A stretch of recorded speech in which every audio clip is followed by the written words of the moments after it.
All right, good afternoon, everybody. What I want to talk about and share today is a couple things. What I'm seeing in the classroom with my students, we talk about and we use AI every day. And the questions that come to me from callers to the podcast, the average citizen, and in addition to what I'm also researching. So I just want to share some of these stories. And what I'm seeing a lot is around what defines us as a human.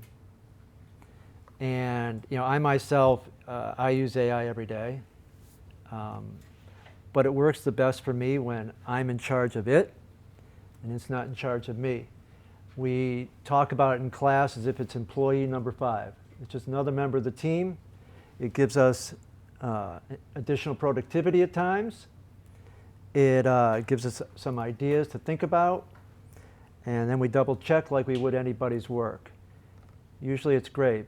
But the concerns that come to me are, where are we going with all of this new technology? And first I want to talk about,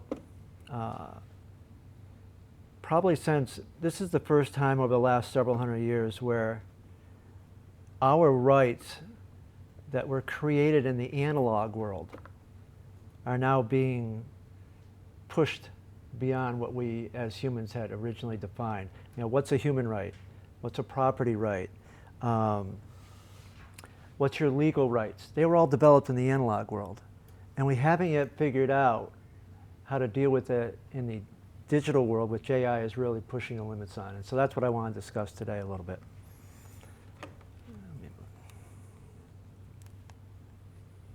So the 3 pillars that what I've done is summarize what I'm hearing and seeing. The 3 pillars always come down to this: human right, property right, labor rights. So what defines us as a human? What are we worth? Property rights, who owns everything? Our creative, whether you're a writer, filmmaker, whatever you are, you've created something. Who owns that? Because AI is out scouring the internet, sucking that up, and producing its own product. So who owns that? Labor rights, the link between work and dignity as a human, and what happens if AI takes many or most jobs. What defines a human then? I'll jump in one thing with the what defines a human. This particular deck I'm using, this is a great example of us being in charge of it, not it being in charge of me. So my students ask me, including the gentleman videoing here, who's one of my students, this deck was created by AI. I told it what to create, I told it what I wanted in it, it went and did it. My students will ask me, don't you want to be good at PowerPoint or Excel? I said, I have absolutely no desire now, after 40 years of working, to be good at PowerPoint, to be good at Excel. I could care less.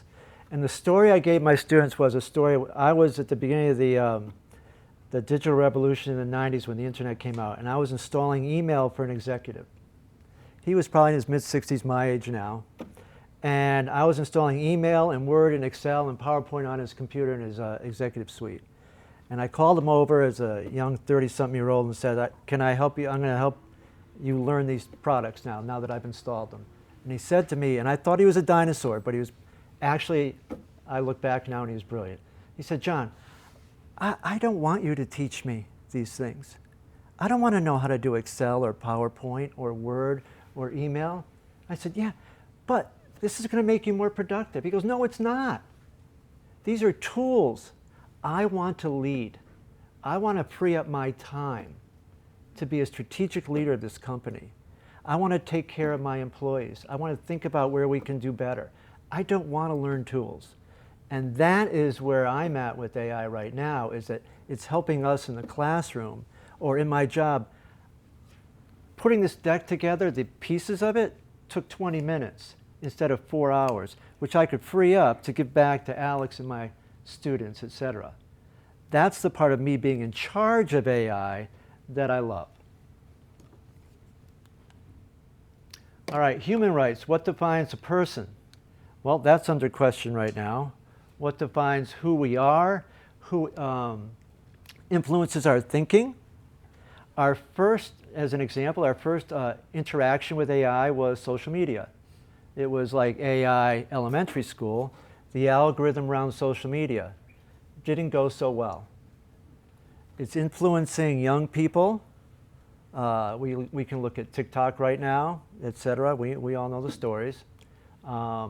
So we've got these tools, i.e. AI, i.e. algorithms, influencing us as humans, but who's doing the influencing? I say it is corporations, a few, just a few, that are run by boards and executives that are literally controlling everything, not democracies, not us as individuals coming up with the laws. So the fact that, I'll take a step back, if the motivation is money and power without regulation or legislation or consumer buy-in on where we should go with the technology, that's where we worry. And the students express that to me. They love the productivity, they love the tools. They're worried about where we're going with it. Who's in charge? Are there any guardrails? So the definition of who we are as a person moving forward is scary to a lot of my students and callers. Property rights. Who owns property? We've had laws on the books for a long time in the analog world as to what defines a property. What defines a property now? Hasn't been written yet. We don't know. Who has the royalties for the book you write or the white paper that many of you may write, and then ChatGPT goes out, sucks it in, shares it with the world? Do you get some type of, there's no laws around that yet. That's a concern. The battle over digital property. Once again, we come back to the laws right now on the books are for the analog world in general. The digital world, we have not really written any laws about yet. And I think the fact that it's new, I get it. Governments are slow, I get it. But that is really a concern. Labor rights. The history of labor rights. First, we had the industrial age, where we went from machines, where we replaced muscle with machine. Then we replaced, we had the information age, where computers replaced a lot of our tasks in our office and jobs were created, as well as some jobs were lost. But now we have the AI age, where algorithms are replacing judgment. Once again, I get back to algorithms and AI. That's the concern. So for centuries, labor defined identity and survival. You worked, you mattered. What happens now, the concern I have with my students and callers is, what happens now if I can't get a job or my career goes away? And it's not just one type of job. It could be many, many jobs. And I'm not here to scare people or panic in the streets type of talk. But I do think we need to, and this is what AI is pushing us to do, to define who we are. I think as Brad mentioned, there's Brad, in the United States especially, if someone comes up to you at a party or in your neighborhood and they say, what do you do?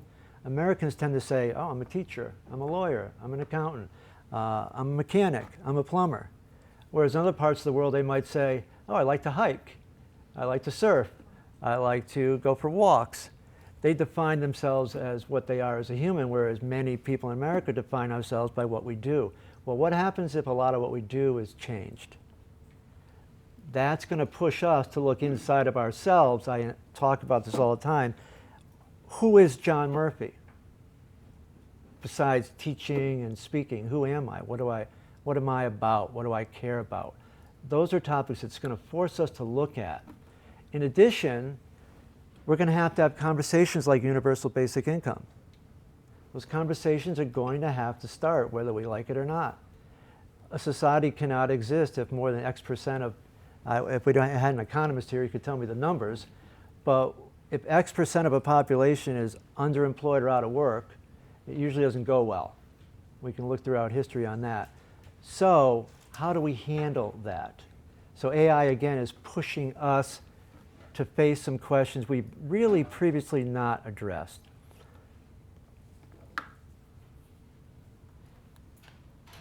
The new social contract. So where are we going? Digital human rights. We have to define that. We haven't defined that yet. But what is fairness in algorithms? What does transparency mean? Do we have the right to know if AI is judging us? When you go to apply for a job, anybody here looking for a job lately? It's not going well. Almost every student I have and every adult I know that's looking for a job can't get past the AI filter because their resume or their background or their one-pager or their something doesn't match up. The humans at the company don't even know how many qualified people are not being interviewed. What about law enforcement? Many factors, healthcare, the biases. So we have to deal with transparency laws. Global governance. Well, what if the EU and Australia and Japan pass a lot of great AI legislation, which they're beginning to do? Well, what does that matter if the rest of the world doesn't do it? It becomes really challenging. Ask any student in any of my classes if I say, if TikTok is banned or AI is changed or there's a law in this country, what would you do? After they stop laughing, they go, John, we can get around anything and get anything we want. I can watch any streaming service, I can get any social platform, I can watch any ball game, I can download any software, I'll find a way. So unless we have global governance around all these topics, human rights, labor rights, property rights, we really kind of going nowhere. What this gets me to before I get towards the end is I really believe AI is as powerful now to humans as nuclear weapons were when I was a young man and young boy in the 60s. And the reason, now think about this, if after a few countries had access to nuclear weapons, if everybody said, we only care about money and power, and who cares who gets a nuclear weapon? Maybe every country should have one. In fact, maybe every company should have one. What a nightmare our world would have been. Well, now we have AI. AI is very powerful in a different kind of way. So what I'm getting at is, unless we all get together as humans and figure out how to control this very powerful thing that can do wonderful things for us. Believe me, I use AI as much as anybody and I love it. But I'm also extremely aware that if we're only concerned about money and power in a race to who's going to be the most powerful AI company in the world, without any other type of guardrails, that is a major issue. Because that's what happened in social media and it has not gone well. That's what's happened in IT, and I've been in IT forever, and it has really not gone well for humans. This AI is way more powerful than anything we've ever had before, and what we're seeing now is like AI in kindergarten. Imagine AI 10 years from now, if it's uncontrolled and we only care about making money and which company will be the most powerful AI company in the world. That is what my students and I are concerned about. So what am I seeing in my work to wrap up? The students and I and my callers, we love the productivity boost. We love the fact that we can do things faster. We love the fact that it can do a lot of rote tasks that we don't like to do. Love it. It actually is causing us, I've seen this in the classroom, and I do want to share this. Everybody's always been concerned with the social media generation. The students don't communicate well with each other. Well, it's forcing teachers to teach differently. Now, I don't give the kind of quiz I used to give. I don't teach the kind of class I used to teach. Now it's more about, no, we get in groups and we talk.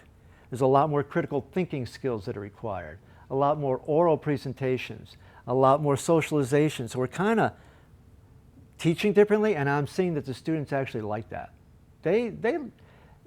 This next generation, we're trusting to where we go forward, and I'm kind of excited about it because I don't think this generation is going to put up with this. When I ask my students where are we going with this technology, a lot of them have said, I think there's going to be nostalgia for human creativity. I think there's going to be value of a person who can get up in front of a room and share their thoughts and feelings openly.